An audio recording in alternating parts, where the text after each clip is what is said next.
Hello everyone, perfection है इसमें आप सभी का स्वागत है। फ्रेंड्स, हम लोग करंट अफेयर्स की सीरीज़ कर रहे थे और हमने नेशनल को कल कंप्लीट किया था। आई होप आप लोगों ने उसको रिवाइज़ किया होगा और लगभग 140 टॉपिक्स हमने कवर करे थे। आप उनको एक बार फिर से रिवाइज़ करें, डेफिनेटली आप उनको उनसे जो आने वाले प्रश्न हैं उनको आप निश्चित रूप से सॉल्व करने में सक्षम हो पाएंगे। आज हम लोग इंटरनेशनल शुरू करने जा रहे हैं, अंतर्राष्ट्रीय, और इस अंतर्राष्ट्रीय के अंतर्गत हम लोग देखेंगे कि फिर इसमें कुछ टॉपिक्स हैं। आज मैं लगभग 40 टॉपिक्स को आप लोग के समक्ष लाऊंगा और इससे भी काफ़ी सारे प्रश्न के आने की संभावना होती है। इसके बाद हम लोग बिहार स्पेशल और स्टेट स्पेसिफिक को करना शुरू करेंगे। तो आज के लिए हम लोग शुरू करते हैं इंटरनेशनल। तो इंटरनेशनल में देखेंगे सबसे पहला जो टॉपिक है कि इंडोनेशिया ने गोल्डन वीज़ा कार्यक्रम को शुरू किया है। तो पहला जो प्रश्न यहाँ से बन सकता है वो क्या बन सकता है कि गोल्डन वीज़ा कार्यक्रम किसने शुरू किया है। तो किसने शुरू किया है? इंडोनेशिया ने शुरू किया है। लेकिन ये फैक्ट्स याद रखने के लिए आपको उसके कॉन्सेप्ट्स को आना ज़रूरी है। तो ये है क्या, इसको समझते हैं। तो बेसिकली ये जो है आपने देखा होगा कि इंडोनेशिया एक ऐसा देश रहा है जो कि निवेश को ज़्यादा प्रोत्साहित करता है। तो जब निवेश को प्रोत्साहित करता है तो उसके लिए आपको उस प्रकार की सुविधाएं भी प्रदान करनी होगी। तो देखेंगे कि विदेशी निवेश और अंतर्राष्ट्रीय उद्यमशीलता प्रतिभा को आकर्षित करने के लिए, ठीक है, इसका जो सबसे मेन मोटिव है वो क्या है कि जो फॉरेन इन्वेस्टमेंट होता है, विदेशों से जो पैसा लगाया जाता है उसको क्या करना, आकर्षित करना। इसके लिए वो कई सारे इकोनॉमिक टूल्स भी अपनाते हैं जो कि अपनी इकॉनमी में पढ़ा भी होगा, ठीक है। और इन दोनों कार्यों के लिए, विदेशी निवेश को बढ़ाने के लिए और अंतर्राष्ट्रीय उद्यमशीलता को बढ़ाने के लिए उसने क्या किया, अपनी आप्रवासन नीति को उसने क्या किया, संशोधित किया है और उसके अंतर्गत गोल्डन वीज़ा कार्यक्रम को उसने शुरू किया है, ठीक है। और इसमें क्या होता है कि जो रूल्स होते हैं उनको वो इजी करता है और जिससे ज़्यादा से ज़्यादा लोग वहाँ पर आएंगे, उस देश में आएंगे और वहाँ पर क्या करेंगे, निवेश करेंगे।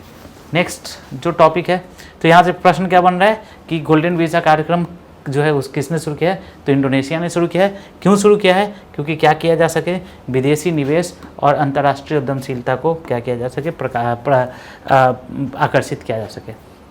नेक्स्ट है रिकॉग्नाइज्ड एम्प्लॉय पायलट। ये शुरू किसके द्वारा किया गया है? ये एक स्कीम है जो कि शुरू किया गया है किसके द्वारा? कनाडा सरकार के द्वारा शुरू किया गया है। अब ये है क्या, आपको पता होगा कि कनाडा के अंदर जो पॉपुलेशन डेंसिटी है वो काफ़ी कम है, और जब पॉपुलेशन डेंसिटी कम होगी, पॉपुलेशन भी कम है, पॉपुलेशन डेंसिटी भी कम है, तो निश्चित रूप से जो वर्क फोर्स होगा वो भी क्या होगा, काफ़ी कम होगा।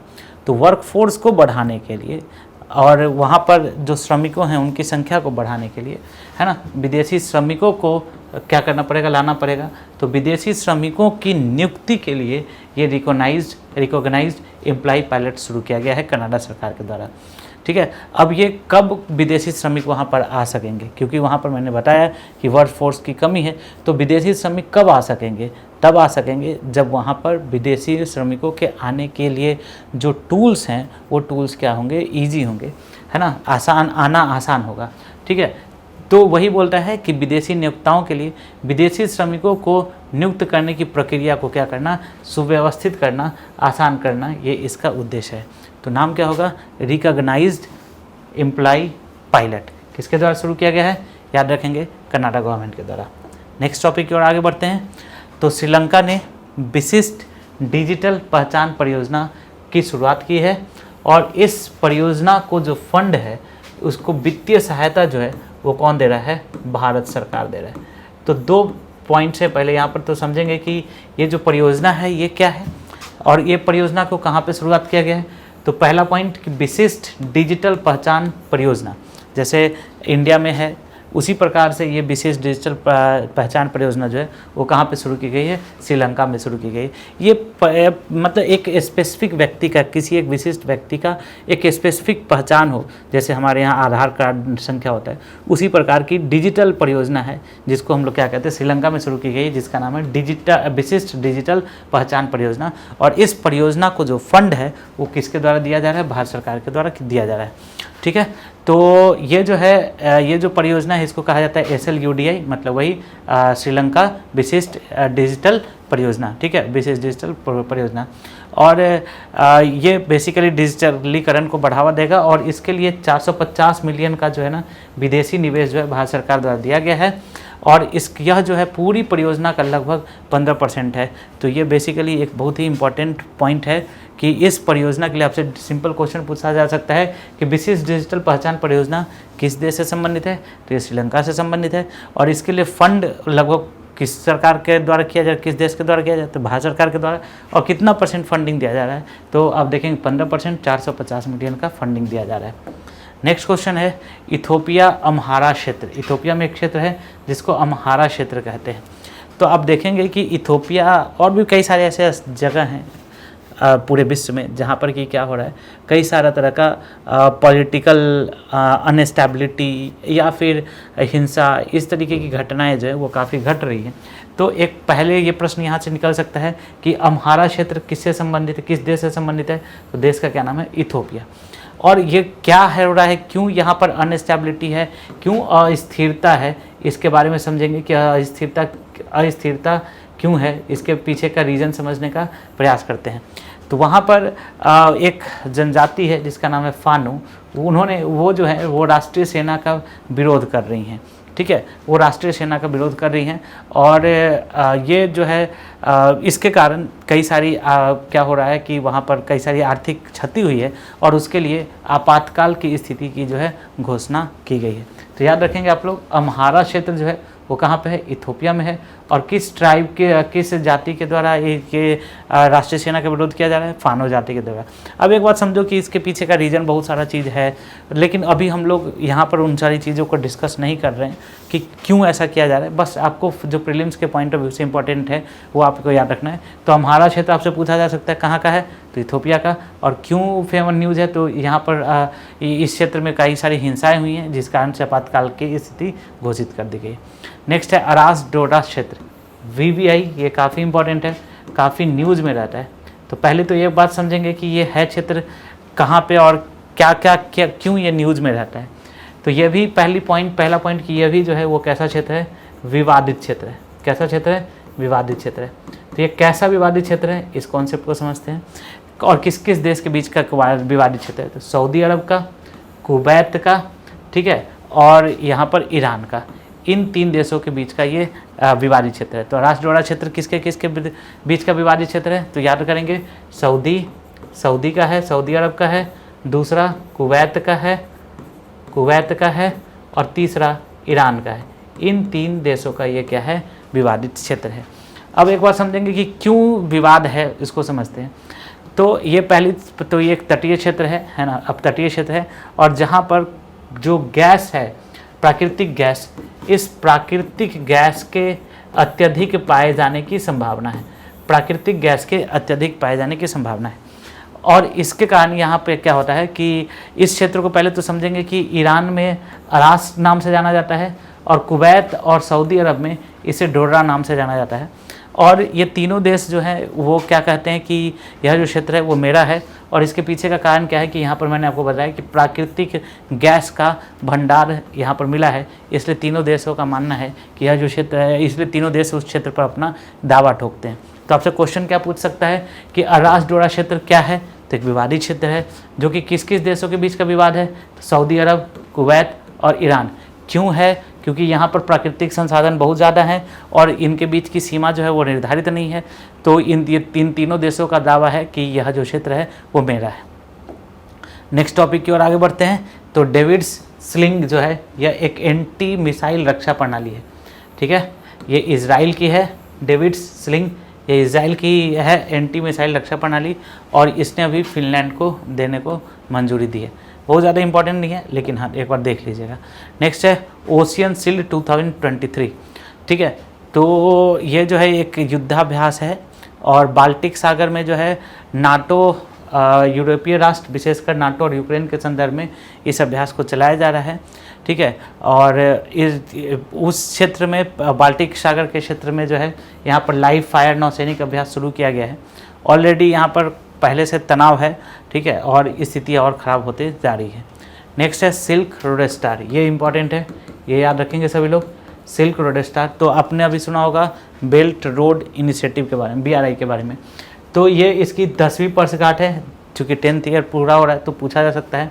और इसके लिए चीन ने सिल्क रोड स्टार नामक मंच के तहत कई परियोजनाएं शुरू की गई।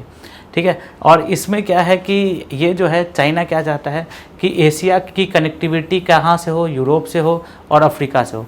और कनेक्टिविटी है ना, यानी कि कनेक्टिविटी कब बढ़ेगा, जब बुनियादी ढांचा में क्या होगा, बुनियादी ढांचे में सुधार होगा, बुनियादी ढांचे में सुधार होगा, तभी क्या बढ़ेगा, कनेक्टिविटी बढ़ेगा। तो बुनियादी ढांचे में सुधार के लिए है ना, बुनियादी ढांचा को बढ़ाने के लिए किसके साथ, एशिया को, और बुनियादी ढांचा बढ़ा के क्या होगा, कनेक्टिविटी में वृद्धि होगी। तो एशिया जो है वो किससे जुड़ेगा, यूरोप से और अफ्रीका से जुड़ेगा, है ना। तो कैसे जुड़ेगा, जब आप बेसिक इंफ्रास्ट्रक्चर को बनाएंगे, रेलवेज़ बनाएंगे, सड़क बनाएंगे, बंदरगाह बनाएंगे। ठीक है, तो इसी के लिए बेसिक इंफ्रास्ट्रक्चर को बढ़ाने के लिए और एशिया को किससे जोड़ने के लिए, अफ्रीका और यूरोप से जोड़ने के लिए एक इनिशिएटिव शुरू किया है जिसको सिल्क रोड स्टार इनिशिएटिव कहते हैं। और ये शुरू किया गया है किसके द्वारा, चाइना के द्वारा BRI इनिशिएटिव के 10th ईयर्स पर। ठीक है, याद रहेगा सभी को। नेक्स्ट टॉपिक है टेक इक्विटी। टेक इक्विटी जो है ये भी इम्पॉर्टेंट है ना, जो इम्पॉर्टेंट है वो मैं लिखता जाता हूँ। टेक इक्विटी तो लैंगिक समानता डिजिटल समावेशन की दिशा में एक महत्वपूर्ण पहल है ना। और इसी के लिए लैंगिक डिजिटल समावेशन की क्रिया में लैंगिक समानता को बढ़ाने के लिए, लैंगिक समानता का मतलब क्या है कि जो महिलाएं हैं उनको भी उतना ही अधिकार देना जितना अधिकार जो है वो पुरुषों को है। और उनका डिजिटल समावेशन का मतलब क्या होता है कि डिजिटाइजेशन, वो कितना ज़्यादा डिजिटल चीज़ों को यूज़ कर रही हैं, इसके लिए लैंगिक समान, इसके लिए टेक इक्विटी लाया गया है। ठीक है, इसका उद्देश्य क्या है कि अगर हम लोग तकनीक के प्रयोग में वृद्धि करें, तकनीक के प्रयोग में क्या करें, वृद्धि करें, तो क्या होगा, महिलाओं की जो स्थिति है वो स्थिति क्या होगी, सशक्त बनेगी। तकनीक के प्रयोग में वृद्धि करके क्या करना है कि महिलाओं को सशक्त बनाना है। ठीक है, और ये शिखर सम्मेलन जो है गांधीनगर में जो G20 एम्पावर शिखर सम्मेलन चल रहा था उसके पहले दिन इसकी घोषणा की गई थी। और इसका जो प्राथमिक लक्ष्य है, महिलाओं को आवश्यक डिजिटल और वित्तीय साक्षरता प्रदान करना, तकनीकी कौशल प्रदान करना। ठीक है, ये इसका काम है। तो टेक इक्विटी आपसे क्वेश्चन क्या पूछा जा सकता है कि क्यों है, तो लैंगिक समानता को बढ़ावा देने के लिए। और लैंगिक समानता को बढ़ावा कैसे दिया जाएगा, जब महिलाओं के पास आवश्यक डिजिटल नॉलेज होगा। तो उसी महिलाओं की आवश्यक डिजिटल नॉलेज को, आवश्यक डिजिटल नॉलेज को बढ़ावा देने के लिए टेक इक्विटी शुरू किया गया। नेक्स्ट है इसके बाद डेब्ट for nature swap initiative, VVI है। आपको यहाँ से क्वेश्चन पूछ सकता है, 2 क्वेश्चन कि ये है क्या, किसके द्वारा शुरू किया गया, सो समझेंगे कि डेब्ट फॉर नेचर मतलब प्रकृति के बदले ऋण, है ना। प्रकृति के बदले ऋण का क्या करना, स्वैपिंग करना। देखो, अगर कोई ऋणदाता है वो पर्यावरण के संरक्षण की दिशा में कोई काम करता है तो उसको क्या दिया जाएगा, ऋण से मुक्ति दी जाएगी, ऋण से मुक्ति दी जाएगी। एक कॉन्सेप्ट के तौर पे समझते हैं कि ऋण से मुक्ति कैसे मिलेगा। जैसे आपने पर्यावरण, जैसे एक एग्जांपल के तौर पे कि पेड़ लगाया, तो पेड़ लगाया तो क्या हुआ कि पर्यावरण संरक्षण की दिशा में आपने काम किया।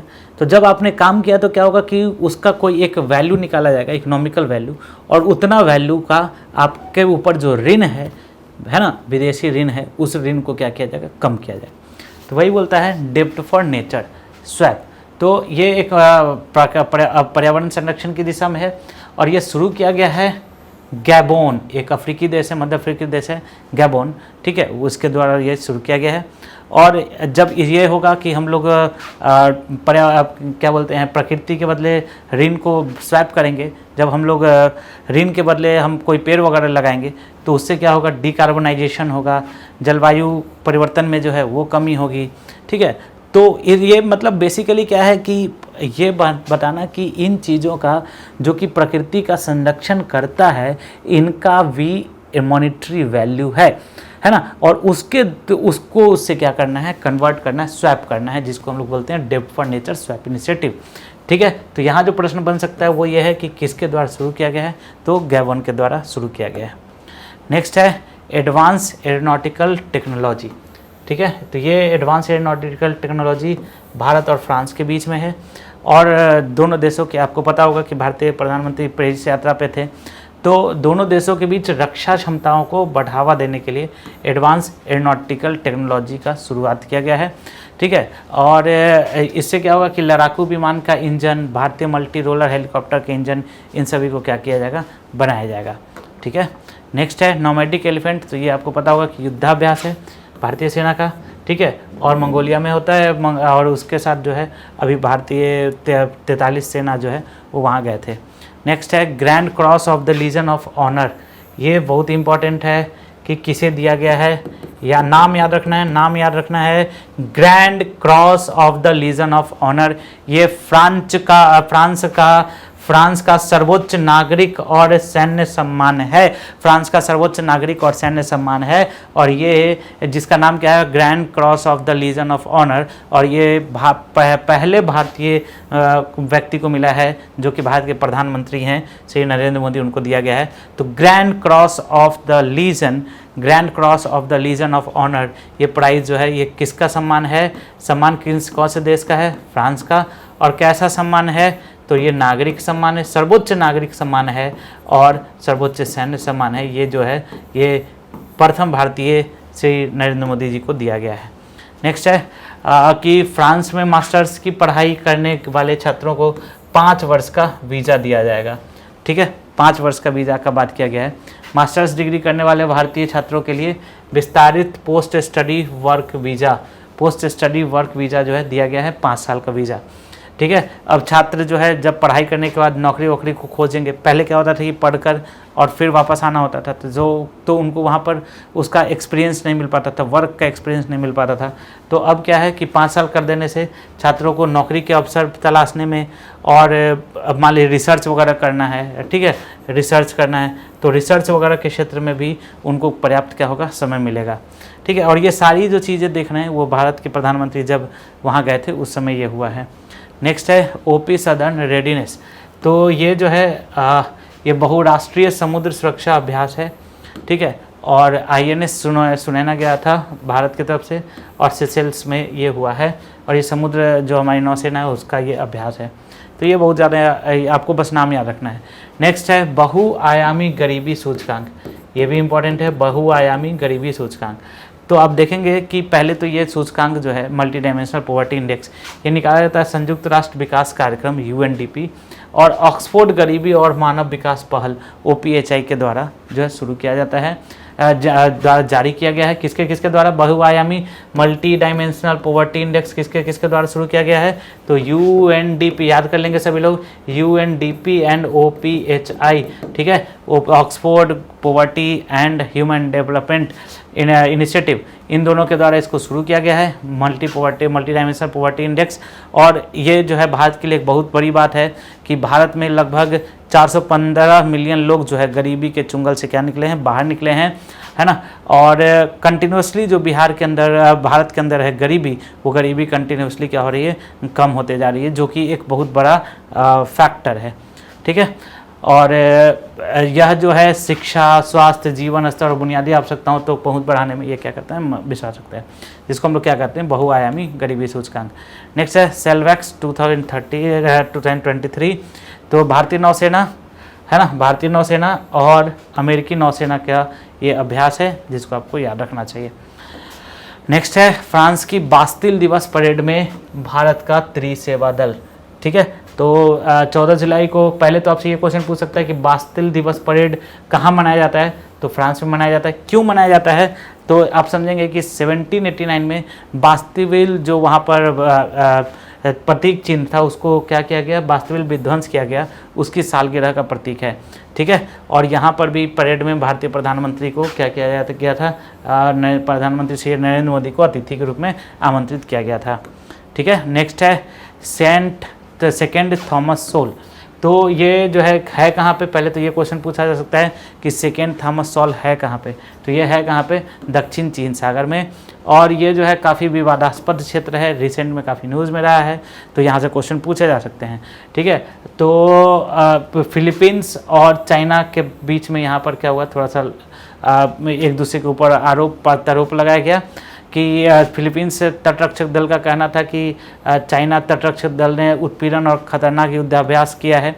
वहीं चीन का कहना था कि फिलीपींस तटरक्षक दल ने बिना अनुमति के उसके जल क्षेत्र में घुसपैठ किए। तो दोनों देश एक दूसरे के ऊपर आरोप और प्रत्यारोप लगा रहे हैं, जिस कारण से चीज़ें जो है थोड़ी सी क्या हो रही हैं, थोड़ी सी भयानक होती जा रही हैं। ठीक है, तो ये टॉपिक्स थे, एक बार इसको रिवाइज करेंगे फिर हम लोग इसके आगे बढ़ेंगे। टॉपिक्स देखते हैं क्या करके। सबसे पहला, गोल्डन वीज़ा रूल या कार्यक्रम किसने शुरू किया? इंडोनेशिया ने। क्यों शुरू किया गया? क्योंकि विदेशी निवेश को क्या किया जा सके, बढ़ावा दिया जा सके और इंडोनेशिया को एक आवश्यक विदेशी गंतव्य के रूप में स्थापित किया जा सके।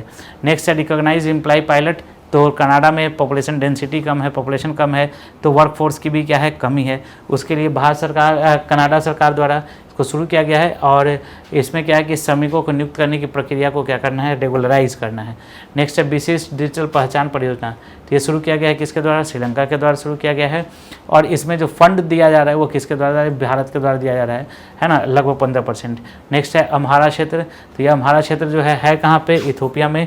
और वहाँ पर एक ट्राइब है जिसका नाम है फानो। उस ट्राइब ने क्या किया है, काफ़ी इसके ऊपर वर्क किया है।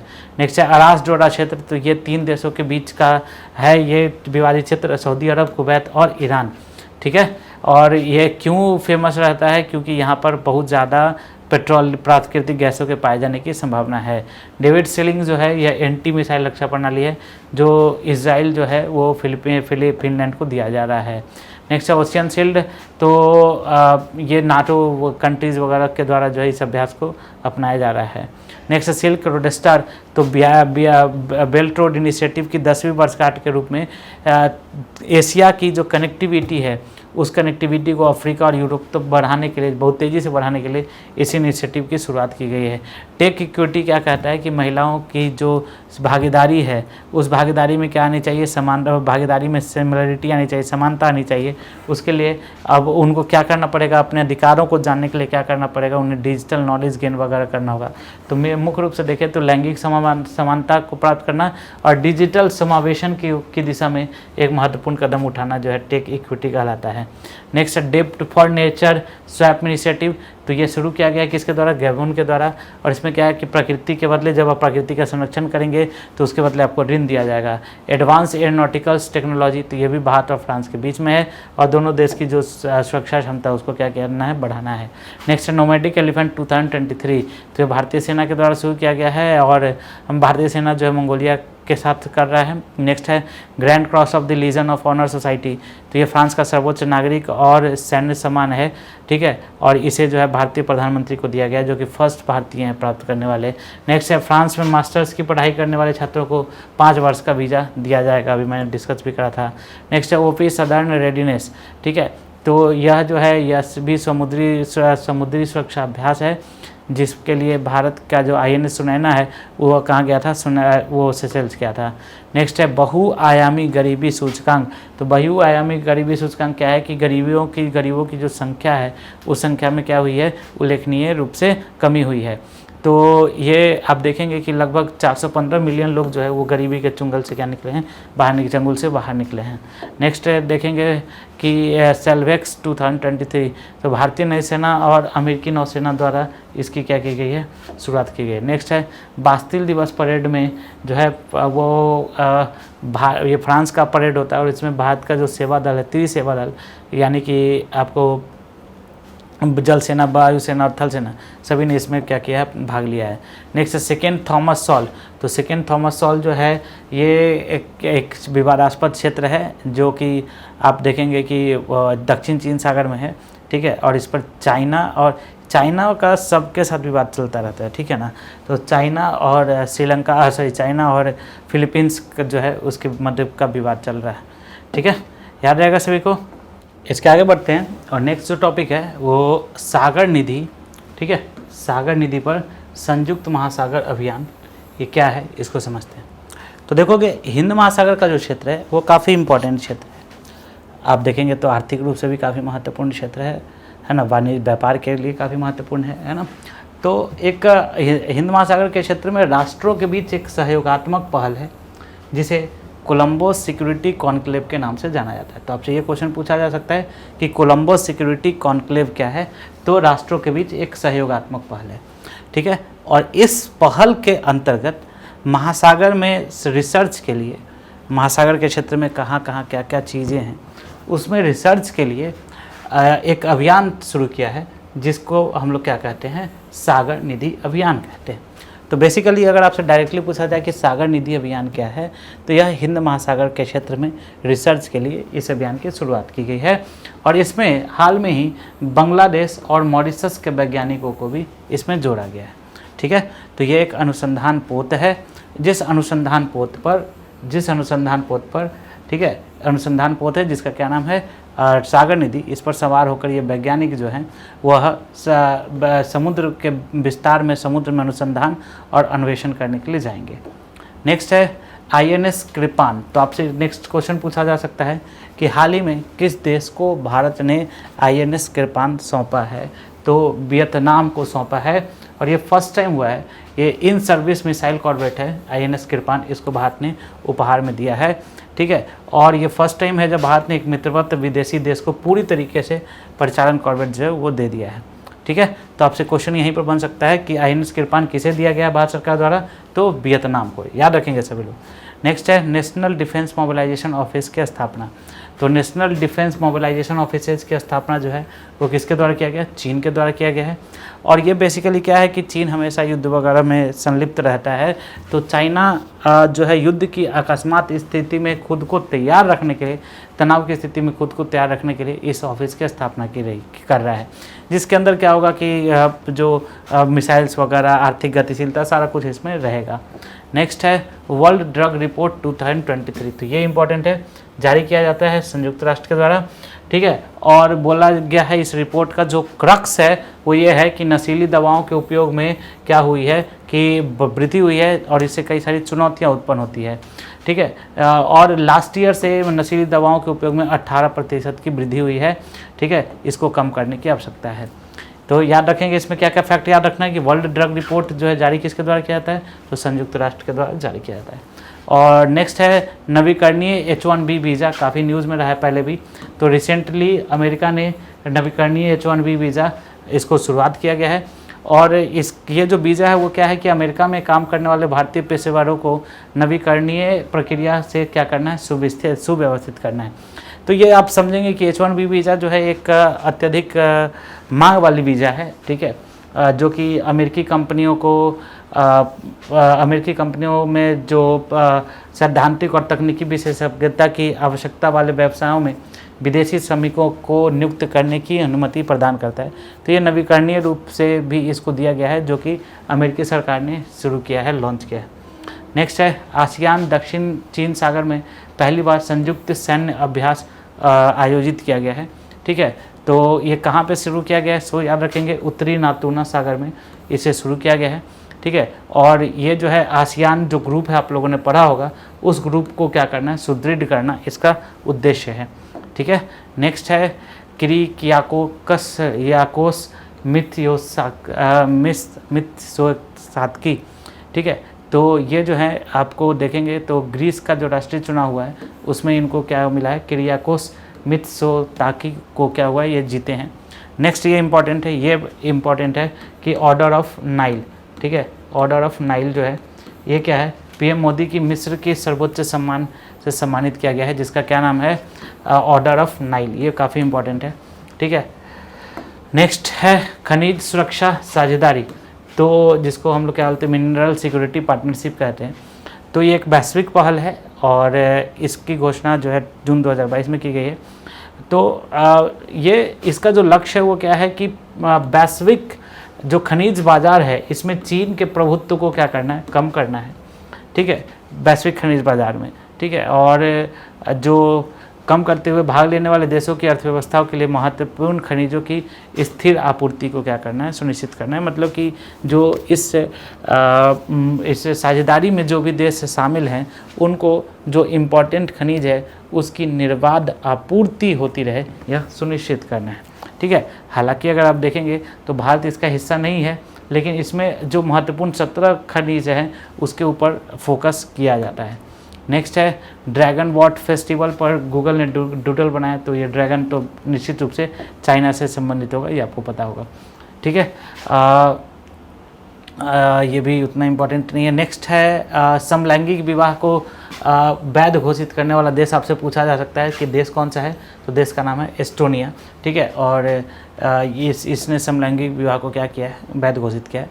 नेक्स्ट है भारत म्यांमार थाईलैंड त्रिपक्षीय राजमार्ग, इसको समझेंगे। भारत म्यांमार और थाईलैंड, ये 3 देशों का जो त्रिपक्षीय राजमार्ग है, तो ये क्या है इसको समझेंगे कि आप देख रहे होंगे नॉर्थ ईस्ट में कैसे कनेक्टिविटी की आवश्यकता रहती है। तो ये जो राजमार्ग परियोजना है वो क्या है कि म्यांमार के माध्यम से कोलकाता को किससे जोड़ना है, बैंकॉक से जोड़ना है। ठीक है, तो बेसिकली ये कनेक्टिविटी प्रोग्राम है जिसमें भारत, म्यांमार और म्यांमार के साथ साथ थाईलैंड, तीनों को जोड़ा जाएगा। तो किसको जोड़ना है, भारत का कोलकाता से, है ना, म्यांमार के माध्यम से किसको जोड़ना है, बैंकॉक को जोड़ना है। ठीक है, भारत का ऐसे भी नॉर्थ ईस्ट के अंदर जो कनेक्टिविटी है, वो नॉर्थ ईस्ट के रूट्स के अंदर जो कनेक्टिविटी वो कम है, तो उसको बढ़ाने के लिए है। नेक्स्ट है फूड आउटलुक रिपोर्ट, तो फूड आउटलुक रिपोर्ट किसके द्वारा जारी किया जाता है, FAO। ये इंपॉर्टेंट है कि जारी किसके द्वारा किया जाता है, FAO के द्वारा जारी किया जाता है। ठीक है, और खाद्य आयात के संबंध में चिंताओं का खुलासा हुआ है कि ये रिपोर्ट बताता है कि जो कमज़ोर देश हैं उनके खाद्य आयात में कमी हुई है। अब समझो, जो कमज़ोर देश हैं, जिनकी आय कम है, वो अगर कम खाद्य का आयात करेंगे तो इससे क्या समस्या उत्पन्न होगा, इससे ये समस्या उत्पन्न होगा कि जो उन देशों के अंदर किस चीज़ की समस्या हो सकती है, जब वो खाद्य का आयात कम करेंगे तो हो सकता है कि जो फूड सिक्योरिटी है, जो लोगों को भोजन मिल रहा है, उसमें क्या हो जाए, कमी हो जाए। ठीक है, तो ये समस्या है, और ये जो अनुमानित गिरावट है वो लगभग 1.5% है, इसको देखेंगे। नेक्स्ट देखेंगे इंटर सोलर यूरोप 2023, ये एक प्रदर्शनी है, इंटर सोलर यूरोप 2023। तो ये शुरू किया गया है भारतीय अक्षय ऊर्जा विकास एजेंसी के द्वारा, और कहाँ पे आयोजित किया गया, म्यूनिख जर्मनी में आयोजित किया गया है। ठीक है, और इसमें क्या है कि नवीकरणीय ऊर्जा जो है उसके अंदर वित्त पोषण, स्थिरता और साझेदारी को बढ़ाने के लिए प्रतिबद्धता की गई है कि नवीकरणीय ऊर्जा के क्षेत्र में ज़्यादा से ज़्यादा क्या किया जाए, ज़्यादा से ज़्यादा कार्य किया जाए। नेक्स्ट टॉपिक है memorial wall for fallen United Nations peace keepers. ठीक है, तो ये जो है संयुक्त राष्ट्र महासभा ने हाल में इसका संयुक्त राष्ट्र शांति सैनिकों के लिए मेमोरियल वॉल नामक एक प्रस्ताव को अपनाया है। तो ये अपनाया किसके द्वारा किया है, तो संयुक्त राष्ट्र महासभा के द्वारा। और ये भारत ने अपने शांति प्रयासों के लिए अपनी मजबूत प्रतिबद्धता के साथ स्मारक दीवार स्थापित करने के प्रस्ताव को पायलट करने की शुरुआत करने का जिम्मा लिया गया है। समझते हैं इसको कि जब क्या होता है, सो समझेंगे कि जो युद्ध वगैरह हुआ था, और युद्ध के समय जो शांति प्रयास, युद्ध को समाप्त करने का जो शांति प्रयास अपनाया गया था, उसको क्या करना, प्रदर्शित करना, उसको एक मेमोरियल बनाना, उसके लिए भारत सरकार ने इसको पायलट करने का, इसको शुरुआत करने का जिम्मा लिया है। ठीक है, और ये जो है क्या है कि संयुक्त राष्ट्र के द्वारा इसकी जो है इस शुरुआत, इसका जो प्रस्ताव अपनाया गया है। नेक्स्ट है डेवलपिंग नेशन स्टेटस एक्ट। तो ये क्या है कि ये क्या कहता है कि चीन जो विकासशील देश की स्थिति को दर्शाता है, उसको वहाँ से हटाने की ये क्या करता है, मंशा दर्शाता है। नेक्स्ट है कैप्टागन क्या है, तो अरब लीग में जो है सीरिया को फिर से क्या किया गया है, बहाल किया गया है। ठीक है, तो ये जो है इससे क्या हो गया है कि जो अरब लीग का फैसला के कारण जो अरब लीग में जो सीरिया को फिर से शामिल किया गया है, तो इससे जो है जो बशर अल असद हैं उनको वैश्विक अलगाव की स्थिति उनकी हो गई है। तो एक प्रकार की दवाओं की श्रेणी आती है जो केंद्रीय तंत्रिका तंत्र पर, कैप्टागन जो है वो क्या है कि तंत्रिका तंत्र पर जो है उत्तेजक प्रभावों के लिए जानी जाती है, और यह वर्गीकरण इस प्रकार की इस पदार्थ की शक्ति और विशेषताओं को क्या करता है, रेखांकित करता है। तो आज हमने कुछ इंपॉर्टेंट टॉपिक्स को देखा जो कि इंटरनेशनल से संबंधित था। देखो ये जो टाइम है ना फ्रेंड्स, वो किस चीज़ का है, रिवीजन करने का है और प्रैक्टिस करने का है। आप मैक्सिमम से मैक्सिमम प्रैक्टिस करते रहें। और आपको पता होगा कि कल मैंने प्रयास को भी यहाँ से लॉन्च किया था, तो प्रयास भी शुरू हो चुका है। तो एकदम फुल लेंथ टेस्ट है, आप लोग खुद को एकदम प्रिपेयर करो, देखो कि कौन कौन से टॉपिक्स में आपको दिक्कत हो रहा है, कौन सा टॉपिक्स है जहाँ पर आपको बार बार रिवीजन की आवश्यकता है। करते रहो। और प्रयास के लिए आपने देखा भी होगा कि कल से लगातार जो है वो लगातार स्टूडेंट्स की क्वेरीज हो रही है, और कुछ और नए जगह पर भी हम लोग उसको लॉन्च करने की बात कर रहे हैं। तो डेफिनेटली आप लोग सभी लोग प्रैक्टिस करते रहें, और ये जो मैंने करंट अफेयर्स का आपको सेशन लिया है इसको रिवाइज करते हैं। मिलते हैं कल के लेक्चर में। टिल देन तब तक रिवाइज करते रहें, पढ़ते रहें। Thank you.